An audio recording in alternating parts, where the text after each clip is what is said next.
Venezuela Colonial presenta Proyectos de Colón. Hola, hola, ¿qué tal amigos? Mi nombre es Emilio Costa, soy miembro de Venezuela Colonial. Hoy vamos a tocar un tema que está muy en boga últimamente, sobre todo por los hechos políticos que están sucediendo en los Estados Unidos últimamente. Y vamos a estar entrevistando al señor Carlos González Martínez. Él es profesor de la Universidad de Valladolid, doctor en Historia y profesor de secundaria de Castilla y León. Vamos a invitarlo, ya veo que se conectó, no vamos a perder más tiempo, que la conversación hoy va a estar sumamente interesante. De todas las partes del mundo veo Hispanofera. Hola, saludos a los hermanos de Hispanofera. A Iván Vélez, saludos a Iván Vélez que se acaba de conectar. Hola Carlos, ¿qué tal? ¿Cómo estás? Muy bien, muy bien. Encantado de tenerte aquí esta noche, aquí en la península. Saludos de Extremadura.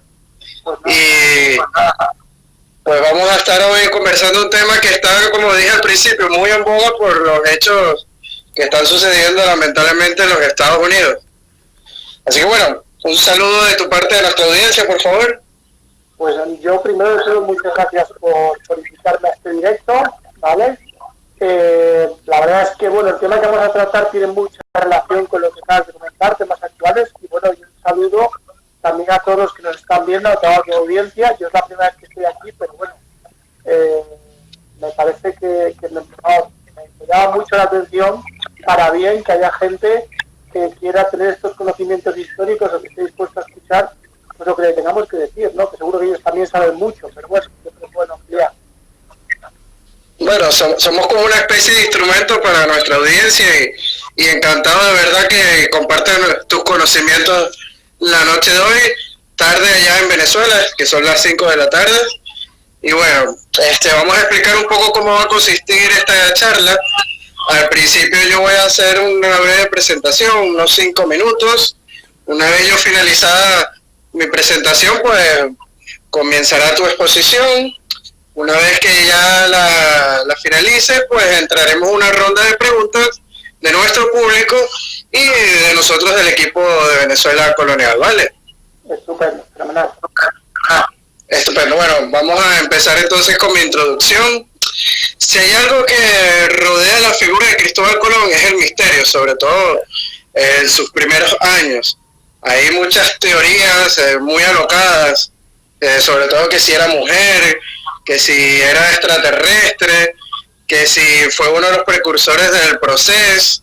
Bueno, es una figura con una aura muy misticista, ¿no? Y hay que decir que supuestamente se cree que nació en Génova, en Italia, pero no, es algo que no se tiene mucha seguridad de este hecho. Inclusive las cartas de Colón, si las analizamos, él nunca escribió en italiano y es muy raro que un italiano no se le consigan cartas en su idioma natal. Se le conoce son cartas en portugués, en castellano, por supuesto, y utilizaba mucho lusitanismos, o sea, lo que es raíces del idioma portugués, por decirlo algo. Entonces, su figura se concentra más que todo en sus inicios, la conocemos desde Portugal. Hay muchos indicios de que a lo mejor sea portugués o incluso gallego, porque como todos sabemos, los gallegos hablan un idioma muy parecido al portugués. Pero bueno, no es un disparate afirmar de que nació en el Mediterráneo, que la mar él sentía pues su natural elemento, era un marino. Y su idea le rondaba la cabeza de hacerse el despierto de alcanzar las Indias, conseguir una ruta para las Indias por Occidente, por la ruta de Occidente que no había sido explorada en aquella época. Y él en el año de 1485, pues Colón le muestra su plan al rey de Portugal, que mostró poco o ningún entusiasmo por este plan, ¿no? Ya que era normal, porque no había ninguna base científica que demostrara, o alguna sola evidencia que demostrara que lo que él sostenía. Y fue para la corte a mostrar este plan, pues, a la reina Isabel y Fernando. Y bueno, podemos decir que los odiadores de Colón se atreverán a bajarlo del pedestal, arrastrarlo en el fango, insultar su nombre, pero nada podrán contra su legado. Le sobrevivirá a todos por igual. Y su asombrosa historia pues quedará para el resto de las futuras generaciones. Así que a continuación, Carlos, te doy el pase para que inicies tu exposición.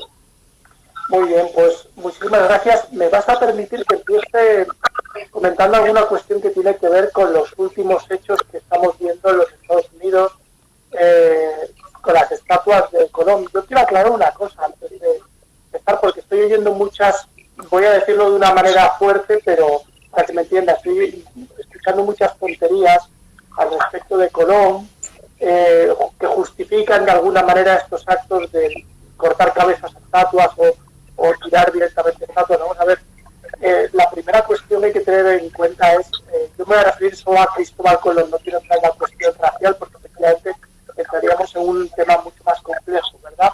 Y si siquiera en la cuestión política. Pero es evidente que hay que distinguir primero lo que es esclavitud de lo que es racismo, porque durante muchos momentos en la historia la esclavitud no ha dependido de la raza. En el caso concreto de los afroamericanos sí, pero no en otros momentos de la historia. Estoy pensando, por ejemplo, en el Imperio Romano. La esclavitud del Imperio Romano dependía muchas veces de tener deudas económicas, no de la raza, que es lo que luego hemos identificado como esclavitud, fruto, ya digo, del tema de los afroamericanos, ¿vale? La primera cuestión que quería aclarar es esa, porque a veces confundimos esclavitud con racismo y a veces la esclavitud que va contra los derechos humanos, está claro, no tiene por qué estar asociado a la raza, ¿vale? Otra cuestión que me gustaría aclarar, que Cristóbal Colón no tiene relación alguna con cualquier sistema esclavista que podemos llevar.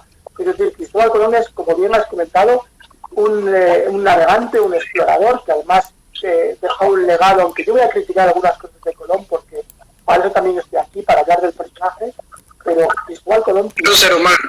Claro, es un ser humano, como todos.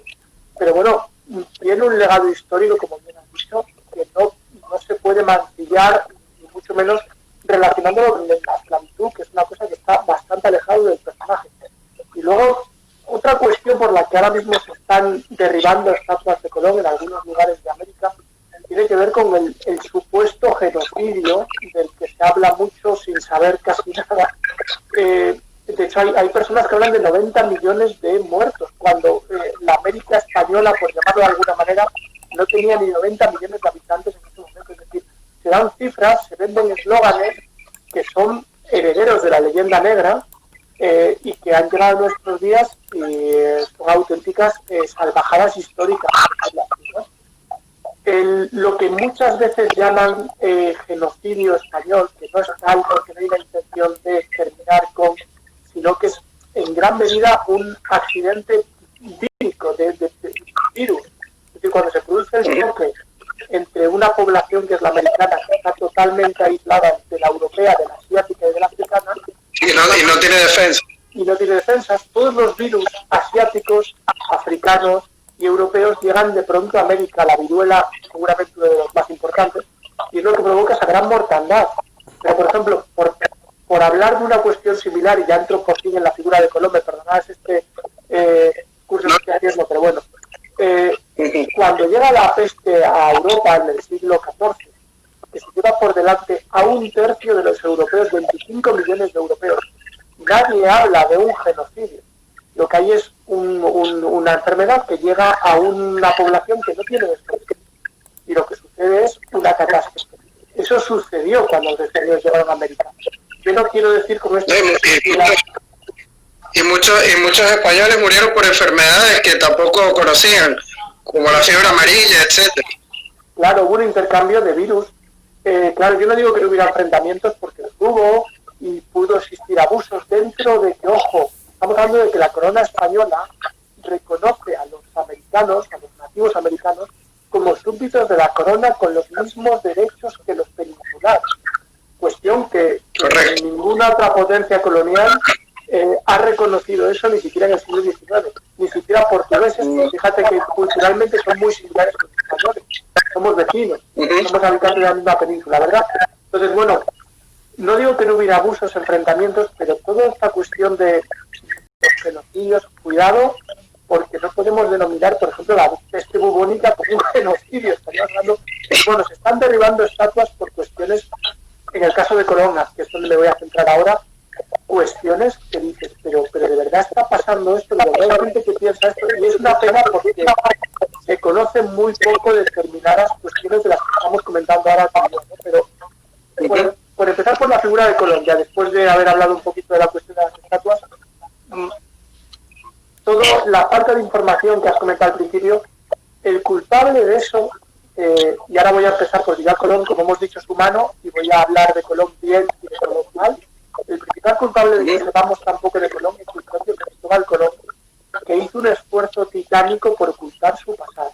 Eso es algo que está demostrado.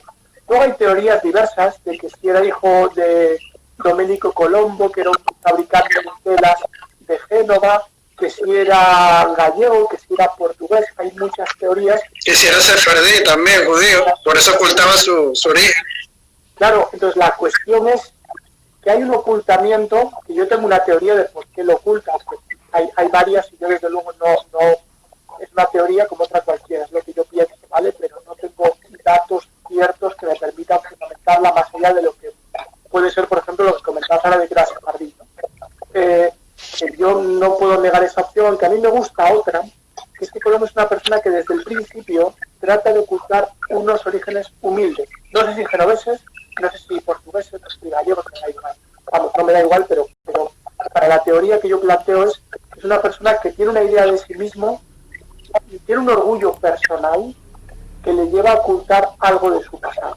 Y eso es algo que, bueno, pues nos impide saber quién era realmente Cristóbal Colón antes de que en la década de los 70 se instale en Portugal.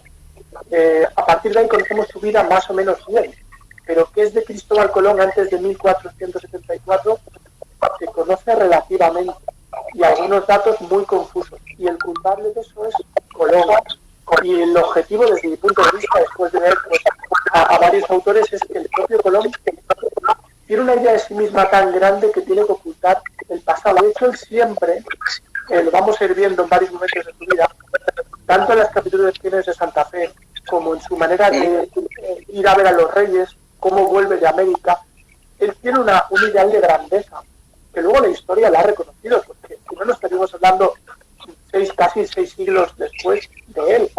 Es decir, que tiene una grandeza histórica, pero él tiene una idea de sí mismo que no cuadra con ese pasado. Entonces lo que trata es de ocultar. En ese sentido me parece interesante empezar por ahí, ¿no? Porque sabemos muy poco de Colón, por este motivo. A partir de ahí me gustaría recalcar otra figura en toda esta historia, porque luego volveremos sobre ella, que es el caso de la reina Isabel. La reina Isabel, yo el otro día se lo comentaba a mis alumnos, precisamente.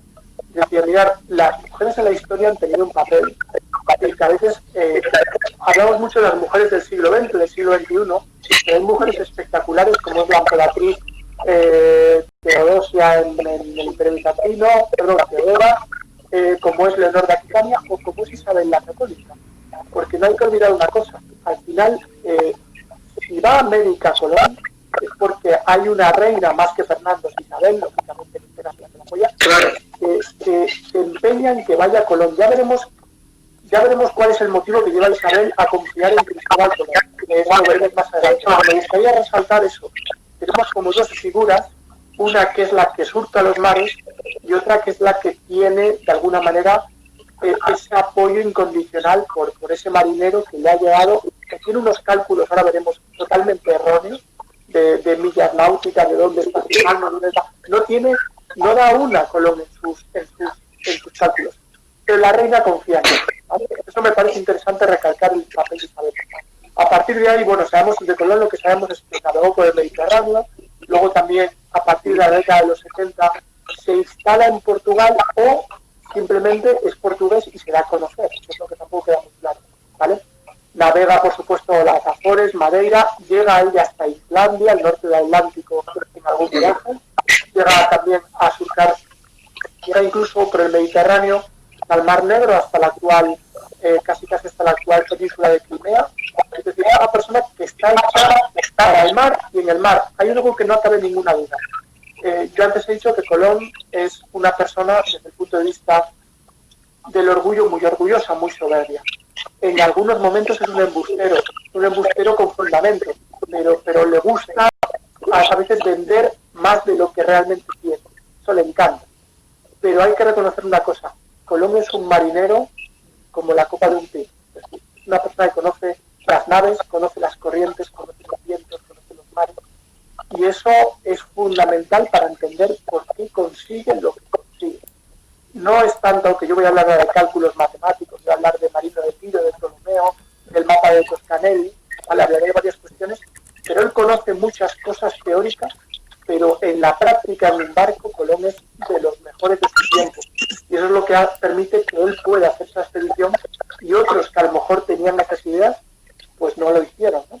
Entonces, bueno, Colón tiene ahí varias aventuras marineras antes de plantearse la cuestión americana. Se casa con la hija de un tal Bartolomeo Perestrello. Bartolomeo Perestrello es un personaje importante, fue gobernador de la isla de Madeira, Príncipe de Paz. Perestrello había trabajado para el infante Enrique el Navegante, que es un infante de la corona portuguesa.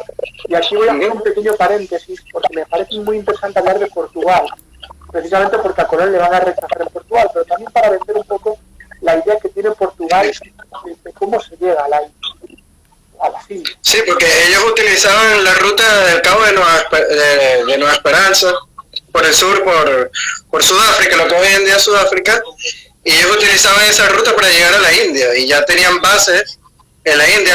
Vasco da Gama, que es un famoso navegante de la época, ya había explorado toda esa ruta y había llegado por las Indias, y le pareció un poco alocado pues a la corona de Portugal buscar esa ruta por Occidente. Claro, ahí ese punto ya tenían una ruta, eso es fundamental para entender por qué Colón. Otro punto es que los cálculos de Colón no cuadran a los cosmógrafos portugueses cuando va a ver a Juan II de Portugal.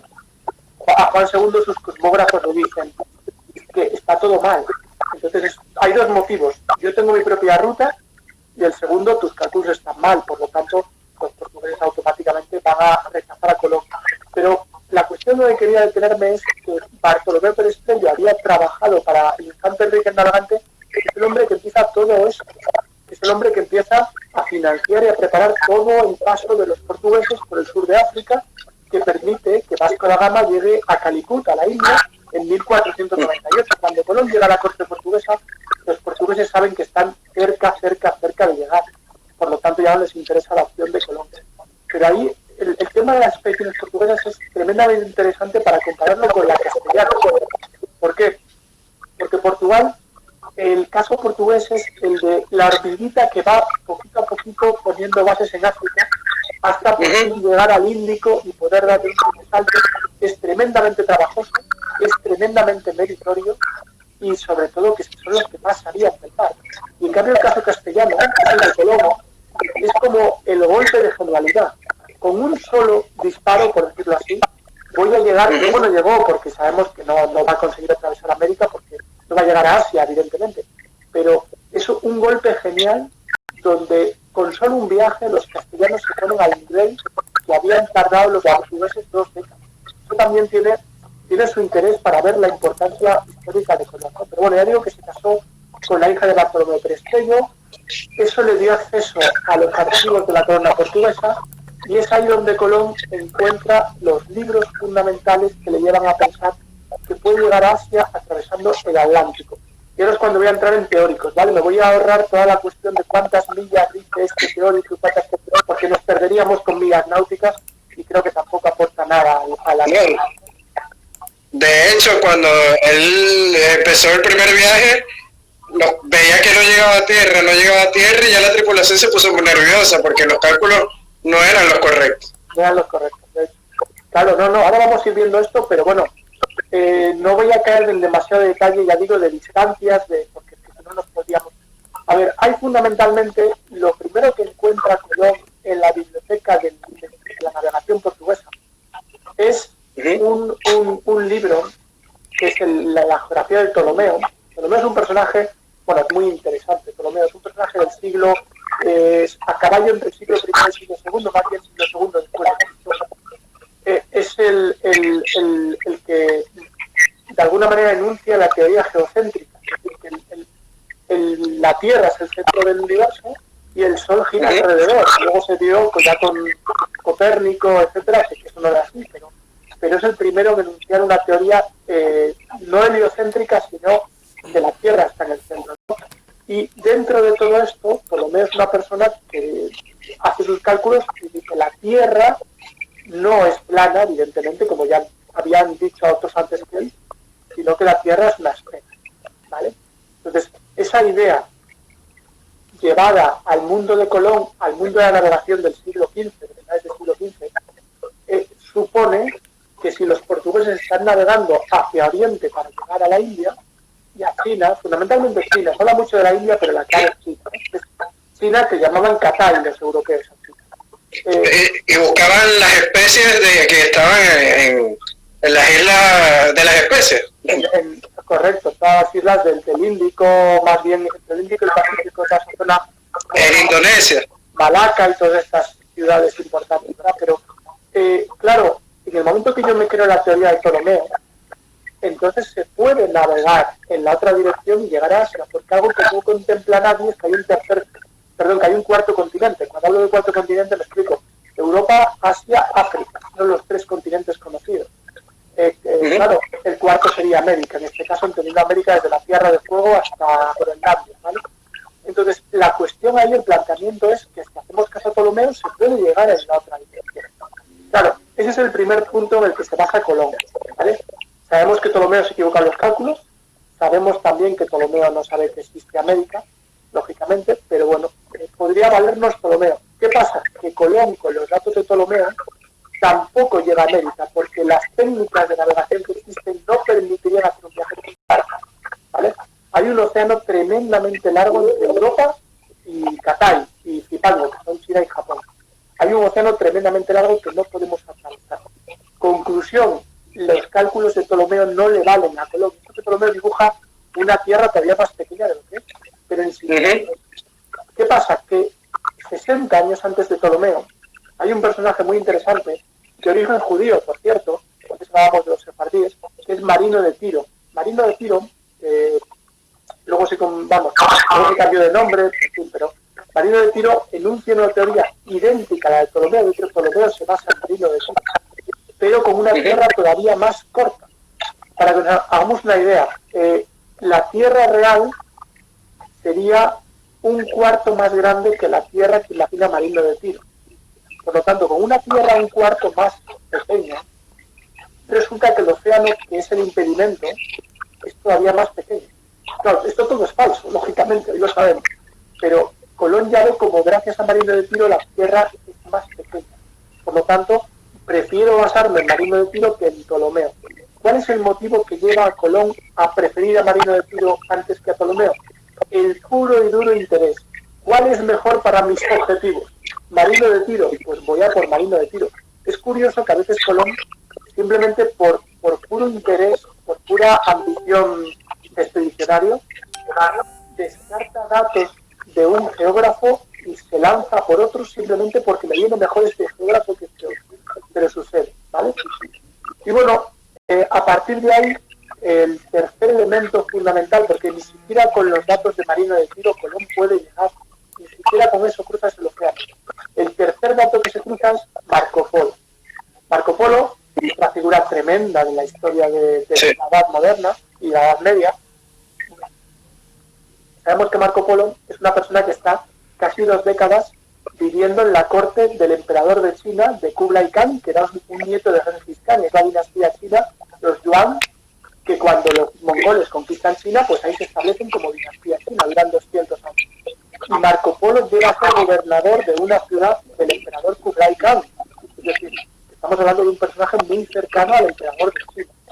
Es verdad que Marco Polo, cuando vuelve a Europa, escribe un libro, de las marillas, que está lleno de... Y entre otras cosas lleva la pasta a Italia. También. Y la cuestión es que el libro de Marco mezcladas con falsedades. Marco Polo inventa muchísimo en su libro, que se traje con cuerpo de caballo, que bueno, cuenta unas historias llamativas. Pero Marco Polo, que nunca estuvo en Japón, sí que dice que entre China y Europa hay una isla que se llama Zipango, que está a 2.000 millas náuticas de la costa de China.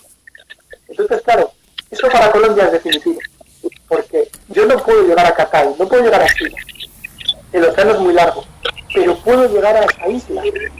Entonces, con los datos de Marino de Tiro y el dato de Marco Polo, de Europa se puede llegar a Japón. Esa es la conclusión a la que llega Colón. Y con esos datos, Colón va al rey de Portugal, a Juan II.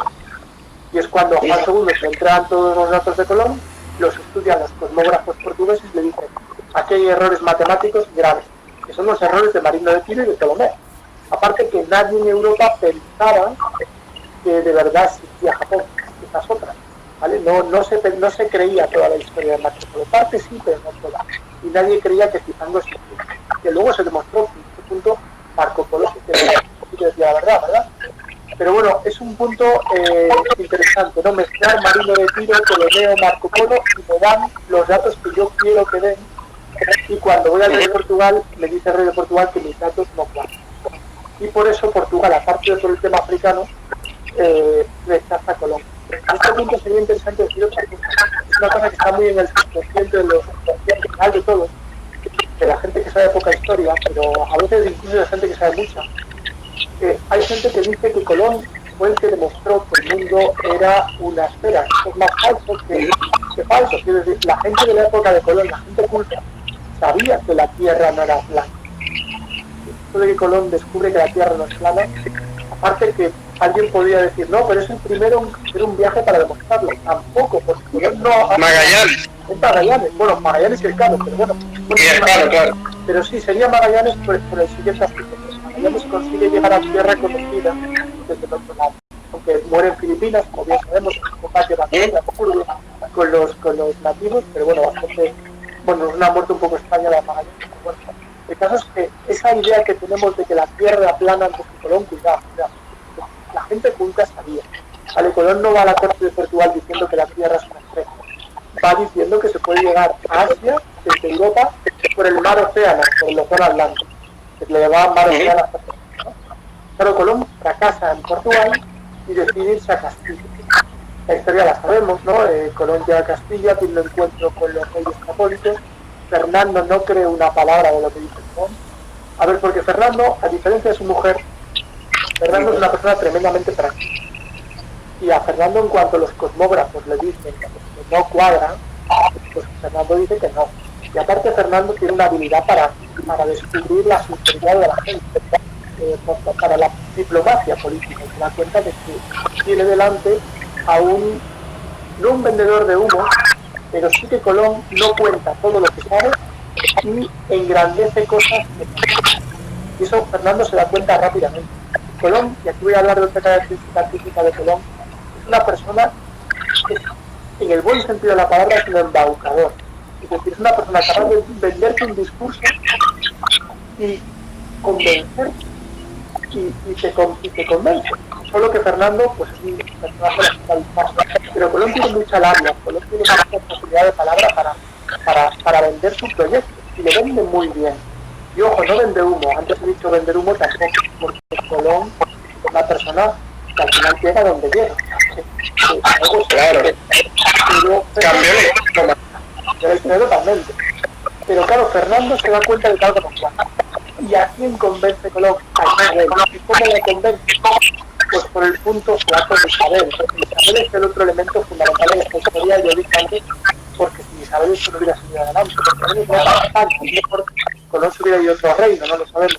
Aunque en esa época, si quitamos a Castilla, Aragón y Portugal, ninguna potencia en ese momento tiene capacidad para hacer este viaje. Se ha hablado mucho de que si Colón hubiera ido a Francia, el rey de Francia no tenía esa capacidad naval para hacerlo. Inglaterra, que es una potencia histórica naval, tampoco lo tenía. Acaba de salir, vamos a hacer una guerra de las dos cosas, como para meternos en la expedición naval. Los Lancaster contra York, de prima, nos vamos a América. Entonces, si hubiera fracasado en Castilla, probablemente hubiera vuelto a Portugal, ¿sabes? No lo sabemos, esta es historia ficción, ¿verdad? Pero ningún otro reino europeo tenía esa capacidad que tenían Portugal, Castilla y Aragón. A partir de ahí, bueno, ¿cómo convence Colón a Isabel? Pues con una cuestión que es tocar la fibra sensible de Isabel, la conversión al cristianismo. Es decir, la reina Isabel es algo sabido, era profundamente católica, no por el título de católica majestad, porque yo lo tenía sabiendo que Fernando era, con perdón, un pájaro no era tan creyente, tan católico como la reina, ahora no por el título, sino por pura convicción. Isabel es una católica de pies a cabeza, y cuando Colón va a Isabel y le plantea la conversión, misioneros en Asia, Isabel eso le parece algo superior. Vamos a ver, Isabel en ese momento ve su legado en la historia, pero de otra manera distinta. No como conquistadora de un imperio en América, que al final también... La reconquista, estaba reciente. Bueno, también, pero Isabel ve una cosa que es convertir al cristianismo a muchas personas. Todavía está pensando más en América.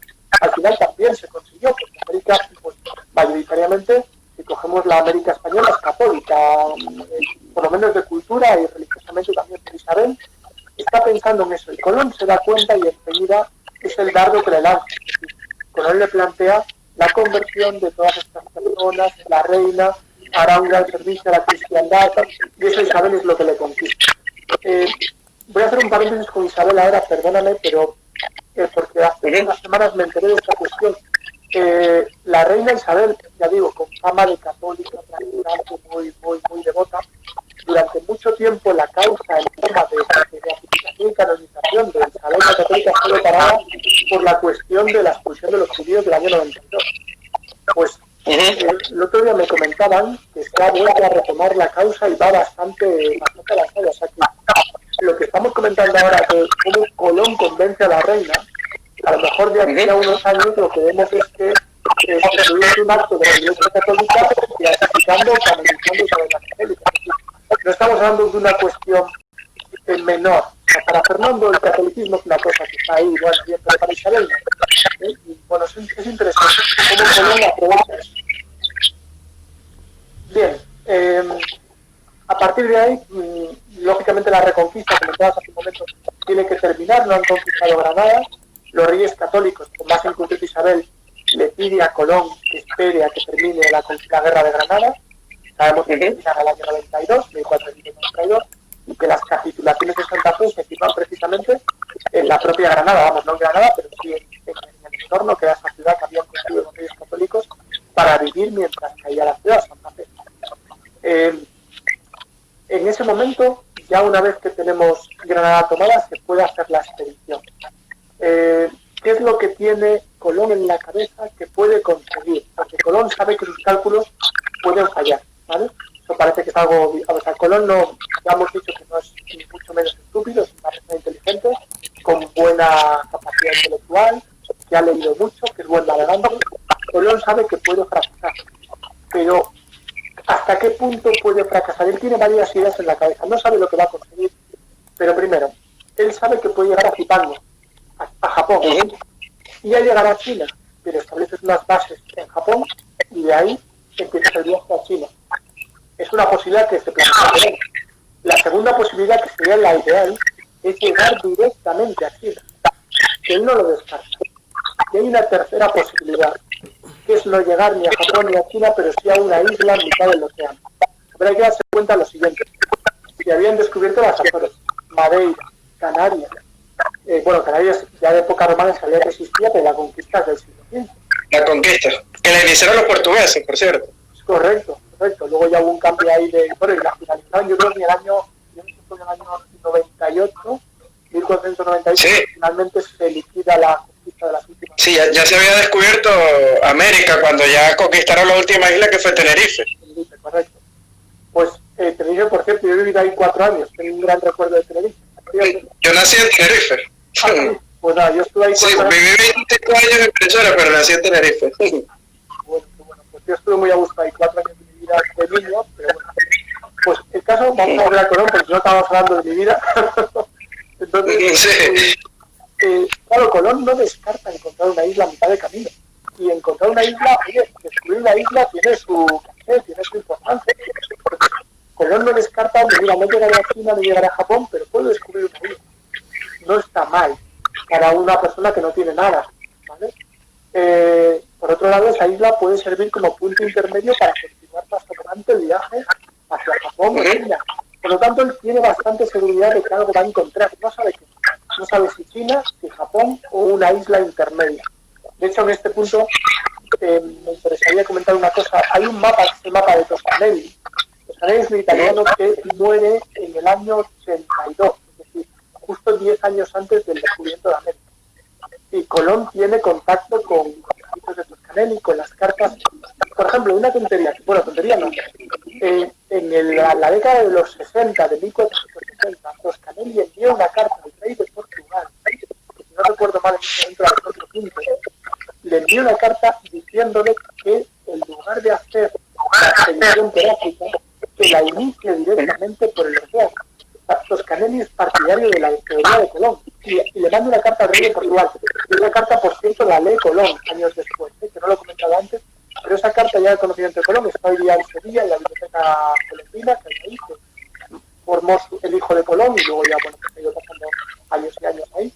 Entonces, bueno, es importante tener en cuenta también el mapa de Toscanelli, porque el mapa de Toscanelli sitúa varias islas entre Asia y Europa.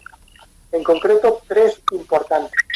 Antilia, que luego las Antillas tomarían el nombre de esa isla imaginaria, porque nadie sabía que estaba ahí. Brasil era una isla también, y luego Brasil tomará el nombre de esa isla imaginaria, y California. Bueno, claro, entonces, todas estas leyendas de islas, que yo supongo que Colón iría a tabernas de marineros y contarían estas historias, incluso algunos habrían llegado a algún punto de desear. No hay que descartar que algunos hubiera avanzado. Todas estas islas, al final tomaron nombre de territorios americanos. Brasil, por ejemplo, lo mismo que decías de California hace un momento, pero eran islas imaginarias que supuestamente estaban ahí y que Toscanelli, que nunca salió de Italia, las sitúa en su mapa. Entonces, bueno, Colón sabe que va a llegar a algún lado, en definitiva. Antilia, Cipango o Catay. Ese es un poco el objetivo. Entonces, a partir de ahí, como todos sabemos, se lanza al viaje y efectivamente el viaje lo que se demuestra por el amago de motín, o motín incluso se puede considerar que hubo a pocos días de llegar a América.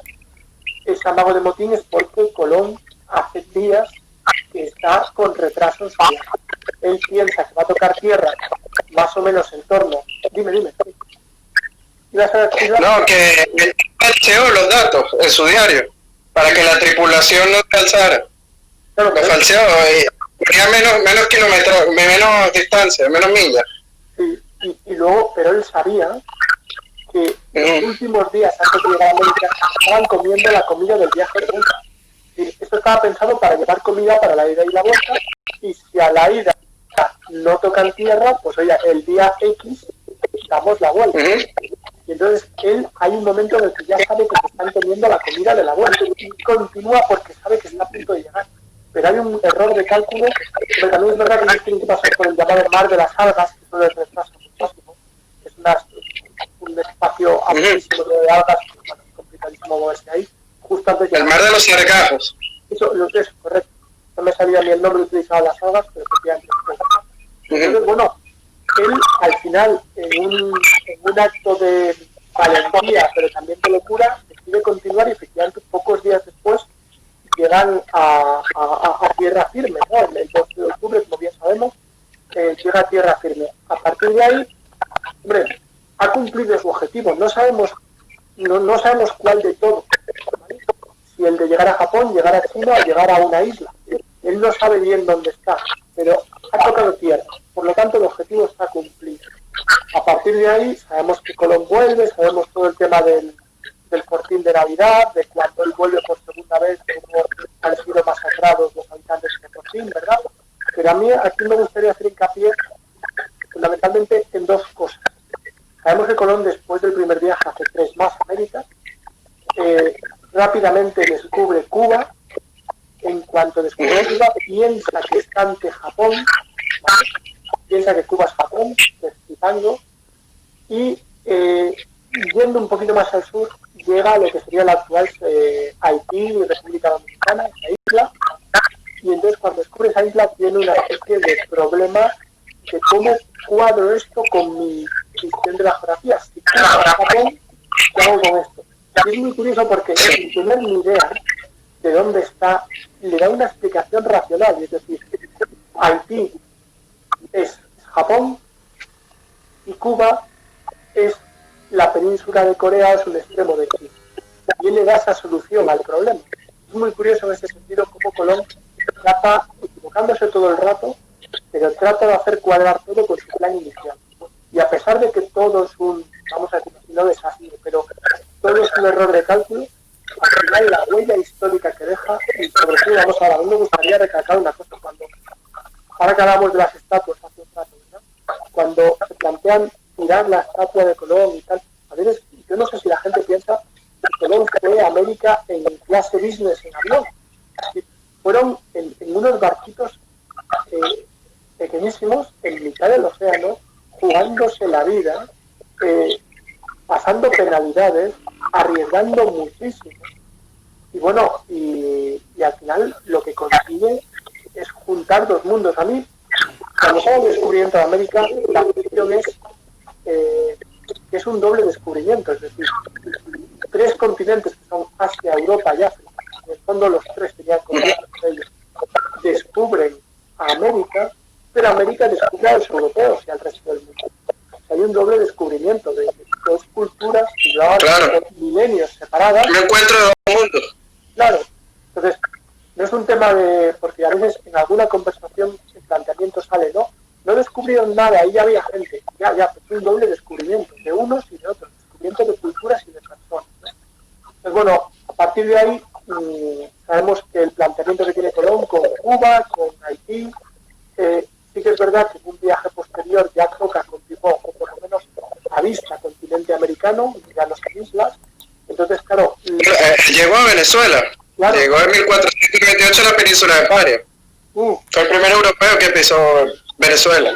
Claro, entonces, ¿cuál es el asunto ahí? Yo no sé, ahí ya me faltan datos y yo creo que me faltan datos a todo el mundo porque Colón es un personaje muy siniestro en el sentido de que no se sabe muchas de las cosas que pensaban y quién era y tal, pero claro, ¿qué pensaría Colón cuando ya ha rebautizado Cuba como China, Haití como Japón, luego descubres que Cuba es una isla y llegas a Venezuela? Claro, no sabemos cómo recompuso Colón todo esto, ¿vale? Al final de sus días, Colón piensa que ha llegado, claro, Marco Polo dice una cosa, y es que Japón está rodeado de islas. Entonces, Colón quizá piensa que todas son islas del entorno a Japón. Pero claro, sabemos que América se llama América por Américo Vespucio, años después, etcétera, etcétera. Pero, sí, de hecho, Colón murió sin saber que descubrió un nuevo continente. Correcto, pero lo que a mí me entran dudas aquí, yo no soy un experto, por lo tanto lo que voy a decir es una opinión personal, sin ningún fundamento más allá de una sospecha. ¿Hasta qué punto Colón llega un momento que no se plantea? A lo mejor esto es otra historia y no he llegado no al continente asiático, que se sabe que no ha llegado, pero ni siquiera a islas asiáticas. Tiene que llegar, ya digo, toda la cuestión de Américo Vespucio para que esto se confirme, pero yo no descartaría que Colón en sus últimos días, después de 4 viajes, después de no encontrar bien el sitio, quizá pensaron no que era un nuevo continente, ni mucho menos, pero sí que estaba en mitad de un conjunto de islas en el océano alejadas de Asia, que es donde él pretendía llegar desde el principio. Bueno, eso es una cosa que queda en el aire, ¿no? Porque tampoco sabemos. A partir de ahí, bueno, yo sí que, ya casi para terminar, sí que querría resaltar 2 cosas finales. La importancia que tiene, en primer lugar, la experiencia naval de Colón, que lo he comentado ya, y luego el estudio de los textos, ¿vale? Esa es la primera cosa que quería comentar, la combinación entre estos dos elementos. Se conservan en la biblioteca colombina los libros bueno, el mapa de Toscanelli, los libros de Marco Polo, de Marino de Tiro y de Ptolomeo, ¿vale? Perfectamente comentados por Colón, de puño y letra, pero con unos comentarios larguísimos. Es decir, una persona que trabajó esos documentos como un auténtico profesional. Igual que era un profesional de los mares, un profesional en el estudio de los documentos. Y bueno, eso me gustaría saltarlo porque, aunque se equivocó en todos sus cálculos, que muchos no eran suyos, muchos eran de Marino de Tiro y de Ptolomeo, pero bueno, aunque se equivocó, tenía un trabajo tremendo ahí detrás. Y luego el otro asunto que me gustaría resaltar, volviendo a la cuestión, es que al final lo que le prometió a la reina Isabel, de una manera distinta, porque, a ver, a la reina Isabel le llegó a prometer que podrían aliarse con el gran Khan, que era Kublai Khan, bueno, ya los descendientes de la dinastía Yuan, para ir contra los musulmanes de Arabia y recuperar Tierra Santa, los santos lugares. O sea, lo que le vende Colón a Isabel es un proyecto de recuperar los santos lugares, una cruzada, en definitiva. Isabel, evidentemente eso nunca lo va a tener, más que nada porque además Isabel va a morir muy pronto, a los 12, 13 años de viaje, y Colón va a morir en el momento también. Pero le promete una cosa que sí cumple, y es que va a llevar la fe más allá de las fronteras de su reino, cosa que es cierta. No hay más que ver la historia de América Latina, ¿no? O aún me gusta llamar mejor Iberoamérica e Hispanoamérica, porque en América Latina es un término muy fácil. Entonces, bueno, entonces eso sí que, esos dos puntos, ¿no? Colón como un hombre de libros también, eso de demás, y luego la promesa que le hace la reina, que al final de alguna manera la cumple. Y bueno, sí que quería una comparación última. No la tenía preparada, pero al hilo de los errores de cálculos de Colón, vamos a ver, cuando uno estudia la expedición de Magallanes, se da cuenta de que hay muchísimos paralelismos con Colón. La historia de Magallanes es también un hombre rechazado en Portugal, es un hombre que en Portugal también estudia todos los documentos que hay en la biblioteca marítima portuguesa. Luego es un hombre que se equivoca en los cálculos, pero cumple el objetivo. Es un paralelismo bastante curioso. Es verdad que sí, bueno, y que murió por el camino, y que Magallanes tenía un pasado bastante... De hecho, Magallanes era un inválido cuando empieza había sido herido en batalla en el Extremo Oriente con el ejército portugués, tenía una pensión del rey de Portugal, es decir, Magallanes ya era un inválido.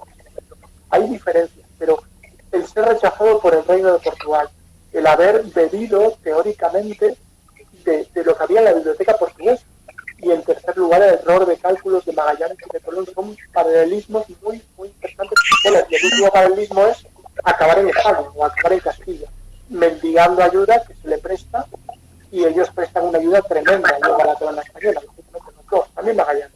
No es comparable. Sí, se convirtieron en castellanos, en súbditos de la corona de Castilla. Por supuesto, claro, sí, eso.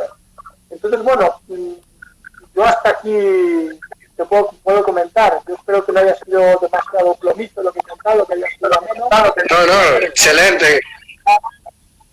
Excelente tu exposición, Carlos. De verdad que hemos quedado maravillados. He visto muchos comentarios positivos del público y bueno, vamos a entrar a la ronda de preguntas. Nos quedan ya, bueno, nos quedan 11 minutos.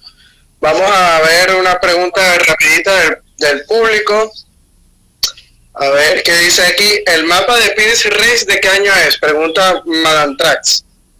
Pues vamos a ver, no sabría decirlo, la verdad, voy a ser sincero, no sabría decirlo. Yo creo que es un poco anterior, a ver, yo creo que esto es más o menos un poquito, a ver, debe ser un poquito de la misma época que el de Toscanelli, es decir, estaríamos hablando de 15, 20 años antes del viaje de Colón, perdón, 15, 20 años antes, no, 15 años antes de la muerte de Toscanelli, aproximadamente. Estaríamos hablando de los años 60 del siglo XV, pero ya te digo que no lo puedo afirmar con total seguridad. Yo, por ejemplo, he hablado de Marino de Tiro, he hablado de Ptolomeo, he hablado del mapa de Toscanelli. Una cosa que me ha dejado al tintero que no he comentado es la Neue Zeitung, que también es un documento muy interesante, pero ese documento que comenta, ese mapa, escapa a mis conocimientos, la verdad, y tengo que reconocer que creo que es, sin decirlo con total seguridad, que es más o menos un poquito pasados mediados del siglo XV, pero sinceramente, cualquiera que vaya ahora mismo a lo mejor a Wikipedia o a Google, me puede sacar los colores porque me puedo estar equivocando de cabo a rabo. No doy una seguridad muy clara. Ya lo siento, no poder haber respondido certeramente. Vale. Bueno, voy a hacer una pregunta yo, Carlos. ¿Sabes que hay unas teorías que dicen que hubieron náufragos que habían llegado a América anteriormente y que Colón a lo mejor tuvo, como era marino, la información de alguno de estos náufragos que estuvieron en América? Hay un caso muy famoso de un andaluz que, que a lo mejor fue uno de esos náufragos que regresó a Europa después de haber hecho esta aventura. ¿Tú crees que estas teorías sean ciertas o no? A mí me cuesta creerlo. Vamos a ver. Sí que es verdad que Colón llega a utilizar eso, ¿eh? En algunos momentos de su vida. Colón utiliza muchos argumentos, a veces contradictorios. Ya digo que Colón tiene un punto de embustero, pero un embustero que tiene un fundamento de verdad.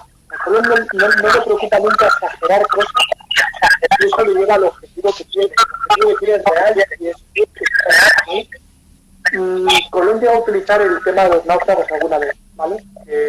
Estando en la isla de Madeira, bueno, puede ser que recogiera algún náufrago, puede ser que hubiera náufragos que hubieran llegado a algún punto en mitad del océano, hasta América. A mí me cuesta creerlo, lo que pasa es que claro, tampoco puedo ni afirmarlo ni negarlo con rotundidad. Sí que es posible que hubiera sido gente que hubiera llegado efectivamente pues a alguna isla en algún otro lugar con los vientos alisios y bueno, pues pensara que había llegado otro, o incluso gente que hubiera llegado hasta América. Pero ya digo, me llegaba a turismo porque ya digo, me cuesta y volver. Entonces estamos pensando que eso es muy complicado. Colón ni siquiera lo consiguió, tuvo que ir comiéndose parte de la ida, ¿no? Pero bueno, no hay que descartar absolutamente nada. Es un hecho que Colón lo utiliza, también es un hecho que a veces un náufrago, después de un naufragio, cuando llega a tierra firme ha visto de todo. Que puede estar, a veces incluso, Colón contaba un caso concreto que era una persona que había llegado para morirse. Llegó, le recogieron, le cuidaron y se murió a los pocos días. Estaba divagando. Era gente que, pues fruto del naufragio, del cansancio, pues también cuenta cosas que no. Pero ya digo, no lo puedo ni negar ni afirmar, lógicamente, igual que el lugar de nacimiento de Colón. Hay tanta oscuridad en esta historia que yo sí que no creo que no. Pero es una opinión personal, basada en los datos de Colón. Es decir, si a Colón le costó tanto, me cuesta creer que con un naufragio se pudiera conseguir más. Vale. Sí, bueno, ese náufrago famoso andaluz se llama Alonso Sánchez de Huelva, si no me equivoco. Sí. Bueno, vamos con la última pregunta, ya no quedan ya unos 6 minutos. Dicen, ¿por qué los portugueses tenían factorías en las costas y no se adentraban en el continente y los españoles sí? Bueno, vale, es una buena pregunta. Vamos a ver, los portugueses tienen un objetivo muy claro y no era África. ¿Vale? Los portugueses no tenían demasiados intereses en África. Es verdad que luego toda la cuestión de la esclavitud que daría para mucho, los portugueses durante mucho tiempo la estuvieron explotando, con personas africanas. Pero cosa que nunca hicieron los españoles, porque, perdona que haga el paréntesis aquí, los españoles podían tener esclavos de color, pero no podían comerciar con ellos. Estaba prohibido por la corona española. El comercio de esclavos estaba prohibido en España. Yo podía escribir, pero no podía comerciar con un esclavo. No podía ir a África, coger un barco lleno de esclavos y llevarlos. Los portugueses y los británicos realmente sí lo hicieron, ¿vale? Pero bueno, los portugueses dejaban factorías porque su objetivo era llegar a Asia. Y esas factorías serían simplemente como puntos de descanso, puntos de aprovechamiento. No les interesaba llegar. No les interesaba llegar, no les interesaba explotar esa tierra donde se habían aferrado. El caso español o castellano, si queremos, es muy distinto. ¿Por qué? Pues yo ahí es donde vuelvo a utilizar a la persona de la reina Isabel. Toda esta cuestión de no estamos solo para enriquecernos, que es una idea muy de Isabel la Católica, sino que estamos para civilizar a gente y estamos para cristianizar a gente. Y eso supone que cuando los españoles llegaban a un territorio, buscaban asentamiento real, es decir, ocupar, intercambiar, incluso a veces relaciones matrimoniales con los propios americanos, sin ningún tipo de problema, y porque de alguna manera ambos eran súbditos de la misma corona. Eso es un tema revolucionario, por mucho que ahora mismo se pueda decir muchas tonterías, pero eso es tremendamente revolucionario. Entonces, claro, es esa cuestión, esa diferencia de que los portugueses buscaban de base y los españoles tenían un interés por establecerse, por civilizar, por cristianizar. Y bueno, luego es verdad que en esta historia pues hay españoles, en un momento determinado, por eso el caso de Pizarro, que lo que buscan es la riqueza también. Que, bueno, pues, aprovechando la decadencia del Imperio Inca, hay una conquista y hay un establecimiento. Claro, hay oro ahí, que también es importante, hay plata. No vamos a perder de vista la cuestión de la riqueza. Sería falso decir que solo buscaban evangelizar, pero la evangelización tenía un elemento muy importante. Y ahí yo vuelvo a resaltar, no se entiende la colonización española, no de la época de los reyes católicos, sino también de Felipe II, Felipe III, etcétera, sin la figura de Isabel, una figura tremendamente interesante. Bueno, vamos a una última pregunta, nos quedan 3 minutos. Dice, ¿por qué bueno, esto ya la pregunté. ¿Qué opinas de la teoría de Jacques May sobre la llegada de los vikingos a América? Rapidito, Carlos, nos quedan 3 minutos. Vale, bueno, me parece que sí que podían, vamos, yo creo que llegaron, es un hecho que llegaron los vikingos a América. La cuestión, de hecho, hay testimonios, de alguna manera más bien de leyendas que cuadran muy bien con las tierras de Terranova, ¿vale? Lo que pasa es que llegar a América no supone en ningún caso, pues, dar por descubierto de alguna manera, entendemos, el continente, porque no hubo una continuidad en el territorio, no hubo una mezcla con los habitantes del lugar y por lo tanto pues fue si queremos, un descubrimiento fallido. Es como lo que comentabas antes de los náufragos, ¿no? Bueno, llegar el primero, no digo que esté mal, está bien, pero la cuestión es quién realmente cambia el mundo llegando. Los vikingos no cambiaron el mundo llegando. Yo soy de la teoría de que sí que llegaron, hay testimonios claros de que hay descripciones que son claramente terranoras, probablemente apenas tuvieran contacto con los autóctonos, porque en esta zona no había mucha población en esa época. Pero la clave no es quién llega primero, sino quién cambia el mundo llegando. Entonces, bueno, con independencia de que los vikingos llegaran, pues fue un descubrimiento fallido en tanto que terminaron, pues eso, pues desapareciendo de allí, sin dejar ningún rastro, sin informar al resto del mundo de dónde habían llegado. Y en cambio, ¿quién cambia el mundo? O sea, ¿quién realmente une América con los otros 3 continentes? No con uno, sino con 3, porque África y Asia acaban en la misma unión comercial, económica, cultural. Pues es la expedición de Colón. Por eso yo creo que a mí como español, no tengo ningún problema en reconocer que hace falta que los vikingos lleguen antes, pero la importancia no está en llegar antes, sino en colonizar, en cambiar el mundo.